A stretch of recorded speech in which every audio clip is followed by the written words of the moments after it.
Dapat itong manatiling lihim, isang sikretong paglipat ng bagay na nuklear na hindi dapat mapansin o matuklasan. Pero may nakatuklas. At tungkol naman sa paglilipat, nagtapos ito sa isang ganap na sakuna. Sinubukan ng Rusya na magpadala ng mga nuclear reactor sa Hilagang Korea bilang pagtatangkang suportahan ang isa sa kanilang natitirang kaalyado. Pero may nagpasabog sa mga reactor sa Mediterranean. Amerika ba yon? Alemanya? Nakakagulat.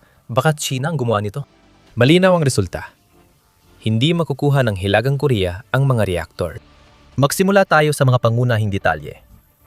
Disyembre 23, 2024 nagkaproblema sa Mediterranean ang barkong kargamento ng Russia na Ursa Major. Sunod-sunod na pagsabog ang yumanig sa barko. Hanggang sa ito ay lumubog sa hindi maipaliwanag na mga pangyayari. 60 milya mula sa baybayin ng Espanya. Ayon sa mga ulat noong panahong yon, walang dahilan kung bakit naganap ang mga pagsabog na ito. Ayon sa BBC, noong Disyembre 24, sinabi ng Russian Foreign Ministry, nagkaroon ng pagsabog sa silid makina ng barko. Ayon sa ulat, umalis ang Ursa Major mula St. Petersburg 12 araw bago ang insidente na dapat sanay papuntang Vladivostok na may dalang dalawang malalaking crane. Ngunit may isang kawili-wiling maliit na bahagi sa ulat ng BBC na naging napakahalaga ngayon. Hindi na kumpirma ng independyente ang destinasyon.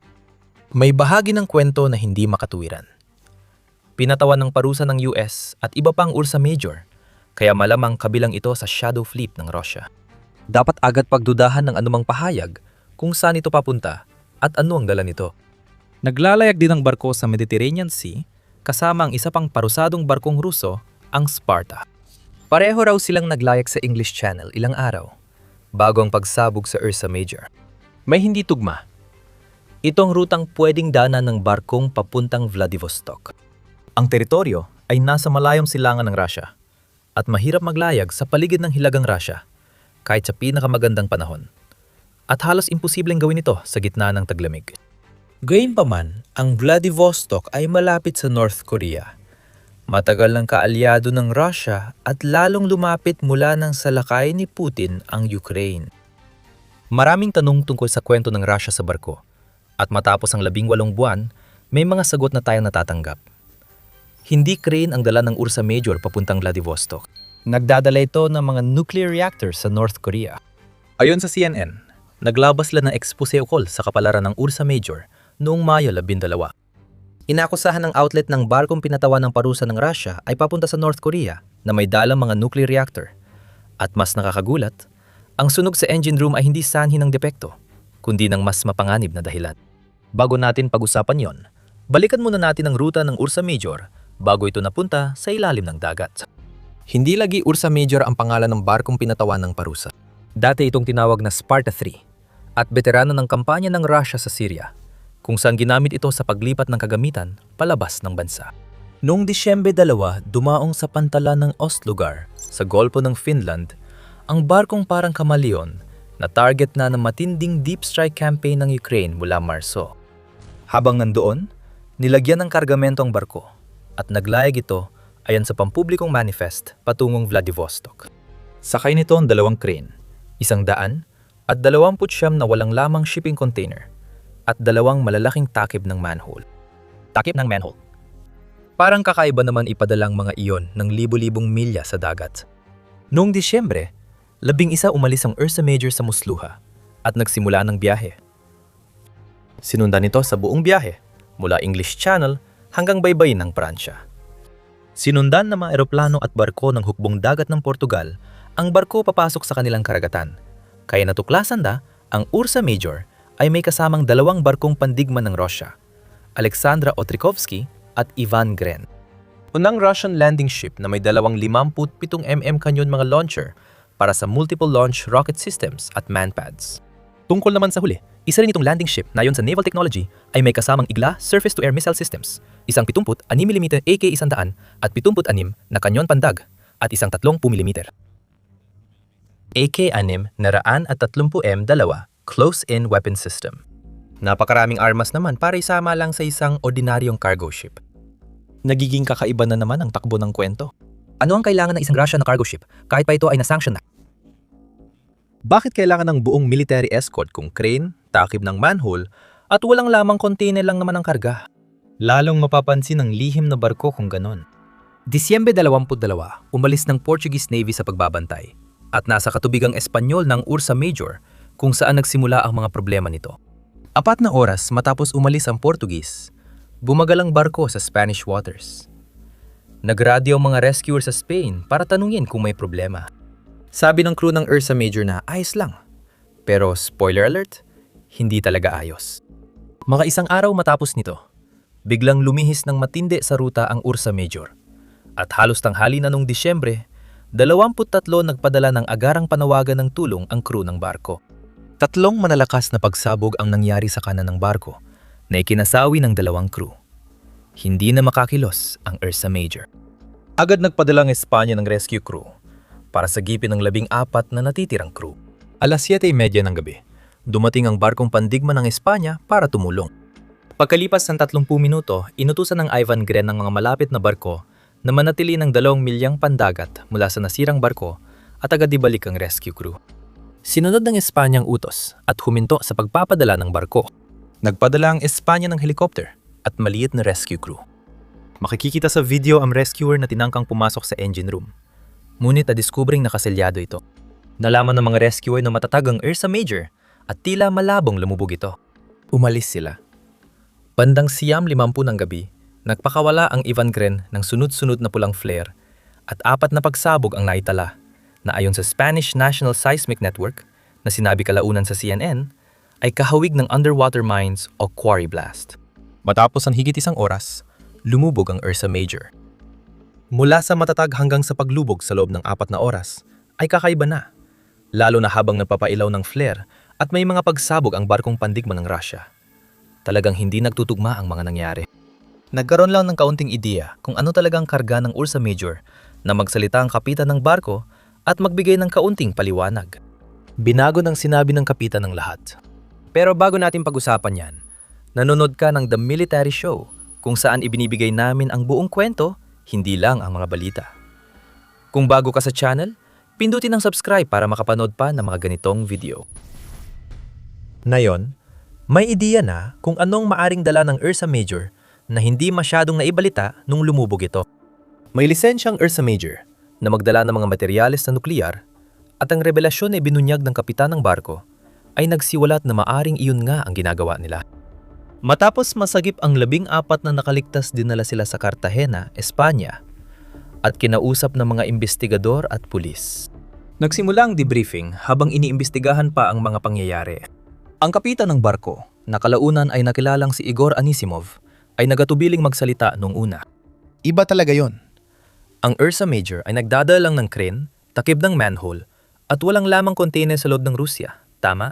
Bakit kailangang gawing lihim yon? At bakit natatakot pa raw ang kapitan para sa buhay niya habang iniimbestigahan? Agad ding nalaman ng mga investigador ng Espanya. Habang pinipilit si Anisimov na magpaliwanag patungkol sa mga takip ng manhole na ikinarga sa Ursa Major, bumigay rin sa wakas ang kapitan. Hindi talaga mga takip ng manhole ang mga yon, ayon sa investigasyon ng CNN. Ayon sa Spanish sources, sinabi ni Anisimov ng Ursa Major ay nagdadala ng bahagi para sa 2 nuclear reactor na pwedeng gamitin sa submarino. Ayon sa kapitan, walang fuel ang mga reactor na yon. Iniulat na inamin ni Anisimov na ang schedule niya ay panlilinlang lang. Naniniwala siya na ililihis siya mula Vladivostok patungong North Korea habang papalapit ang barko sa destinasyon. Tungkol naman sa mga crane, naniniwala ang kapitan na hindi talaga ito ihahatid.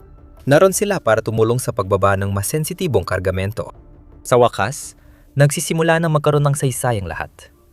Ang napakalawak na rail network ng Rusya na umaabot ng halos 53,000 milya ay tiyak na mas mainam sanang gamitin kaysa barko para magdala ng hindi kapansin-pansing kargamento mula sa isang bahagi ng Rusya papunta sa iba pa. Kung mga materyales nuklear ay dadalhin sa ibang bansa, kailangang idaan sa dagat. Ayon sa kapitan ng Ursa Major, yon talaga ang nangyayari. Nagpapakita rin ng mahalagang impormasyon ang satellite photograph ng USS Luga noong pagkakarga sa Ursa Major. Ipinapakita nila ang 2 asul na parisukat at 2 puting bagay. Isa ay parang kapsula. Ayon sa CNN, ang mga puting bagay ay tumutugma sa katangian ng mga pressure vessel ng reaktor nuklear. Maaring VM-4SG reactors ito. Hindi mapapatunayan dahil lumubog na ang barkong may dala nun. Nawalang mga puting bagay 1 linggo.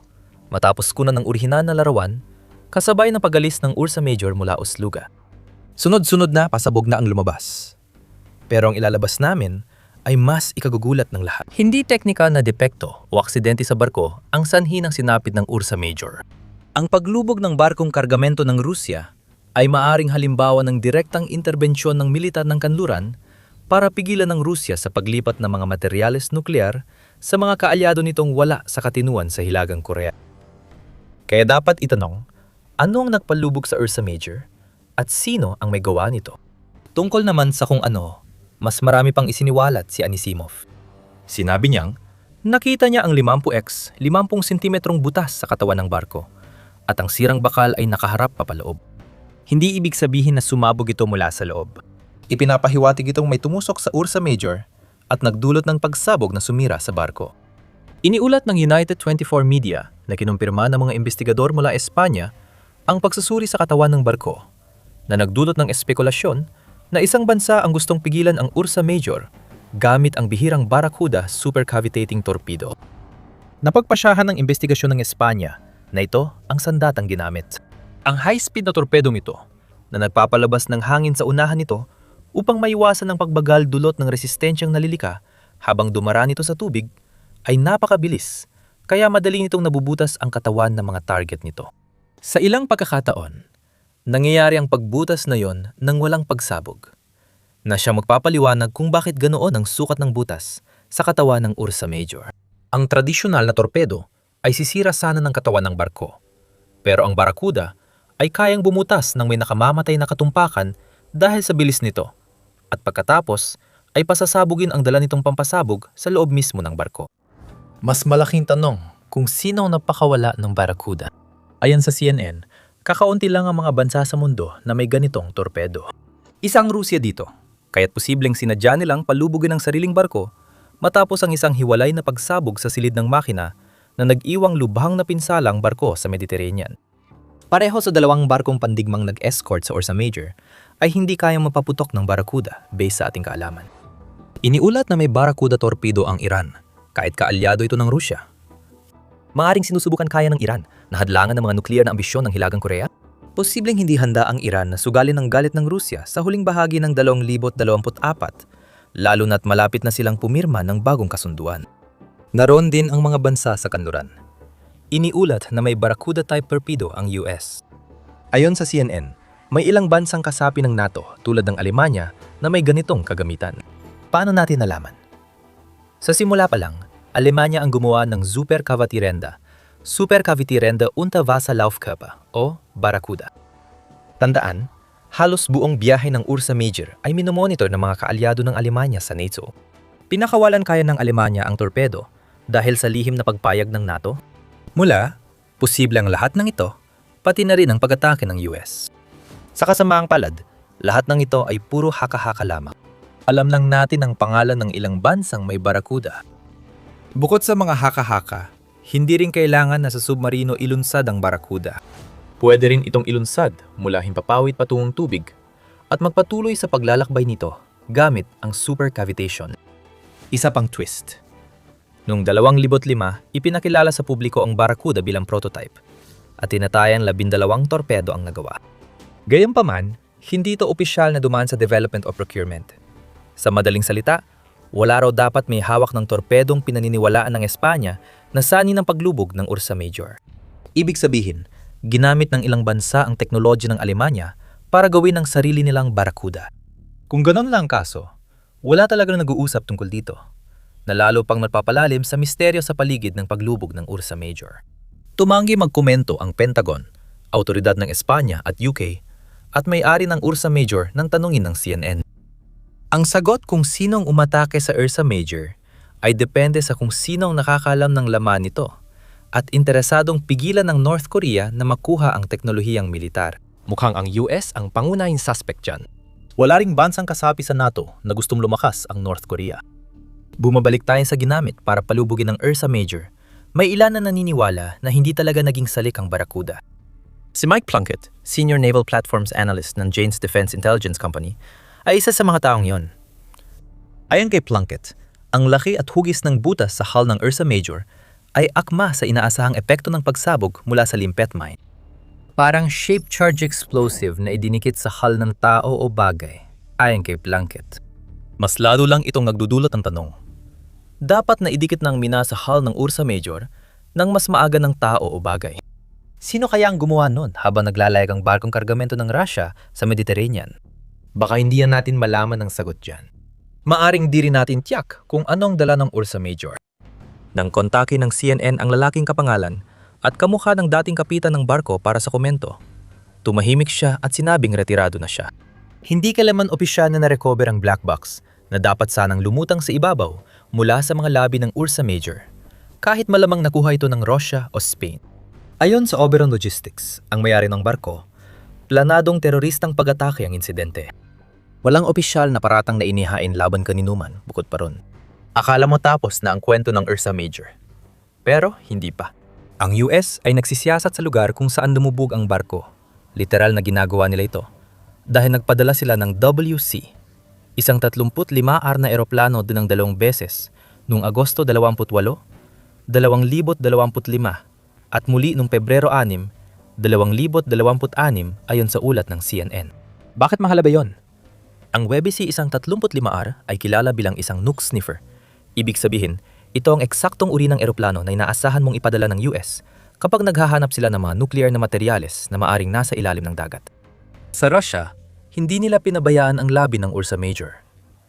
Ayon sa New Voice of Ukraine noong Mayo, 13 bumalik ang mga barkong Ruso sa lugar ng paglubog makalipas sa 1 linggo. Kasama rin ang Yantar na may sarili ng kasaysayan. Madalas akusahan ang Yantar bilang barkong espiya na may misyon para sa sabotahe sa mga katubigan ng NATO, kaya't nakakaintriga itong ipadala. Magandang opsyon para sa Russia ang iniulat na kakayahan nitong iskan ang ilalim ng dagat kung nais nitong malaman ang nangyari sa Ursa Major at karga nito. 5 araw ring nanatili ang Yantar sa labi ng Ursa Major. Matapos ang 5 araw, may 4 pang na-detect na pagsabog sa ilalim ng dagat. Mukhang may kinalaman ng Yantar sa tuluyang pagsira sa Ursa Major at sa kargamento nitong dala.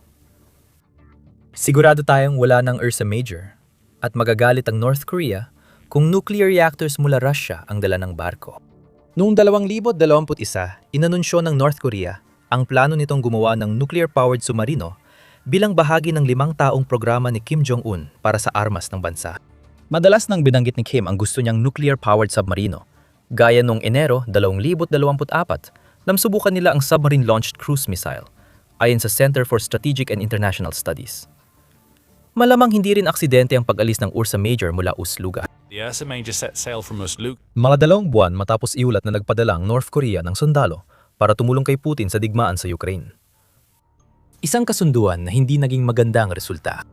Palatandaan din ito ng malalim na kooperasyon ng North Korea at Russia. Nabigo man ang Ursa Major sa paghatid ng mga reaktor na nuklear kay Kim. Pero sinubukan pa ba ulit ng Russia pagkatapos noon? Mayroon na ba ngayon ang North Korea ng mga reaktor na hinahalap nito para sa kanilang mga submarino? Maaring hindi natin makuha ang mga sagot sa mga tanong na yan, maliban na lang kung lumitaw ang mga submarinong pinapagana ng nuklear mula sa North Korea. Kung kasali ang US dito, malamang manatiling classified ang partisipasyon nila ng matagal. Pero may isang bagong sandata na ginamit ng US sa Iran, at hindi ito kasing lihim ng maaring ginusto ng US. Hindi dapat umira lang sandatang ito, pero nandyan na at pwedeng baguhin ang modernong pakikidigma. Panurin ang video para malaman ito. Huwag kalimutang mag-subscribe sa The Military Show para updated ka sa mga susunod naming palabas. Salamat sa panonood!